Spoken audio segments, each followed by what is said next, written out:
TDP అధిష్టానం మీద తిరుగుబాటు అనుకోని నేను అసంతృప్తి అయి ఉంటుంది. గన్నవరం ఎమ్మెల్యే యార్లగడ్డ తిరుగుబాటు బావుట ఎగరేశారంటూ సాక్షి ఒక కథనాన్ని ప్రొజెక్ట్ చేసింది.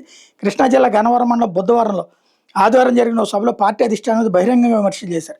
గత ఎన్నికల్లో తన రాజకీయ ప్రత్యర్థితో కలిసి పనిచేసిన కాంట్రాక్టులు పారిశ్రామికవేత్తల నుంచి 1-2 కోట్లు విరాళాలు తీసుకుని కాంట్రాక్టులు ఆర్థిక ప్రయోజనాలు చేకూర్చుతున్నారు.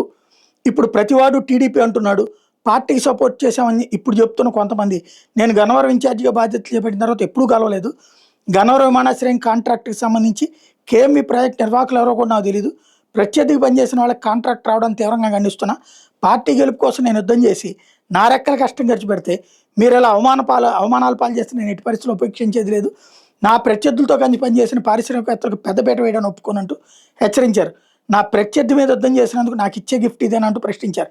కార్యకర్తలతో త్వరలో సమావేశం ఏర్పాటు చేసి ప్రస్తుత పరిణామాల మీద చర్చిస్తానన్నారు.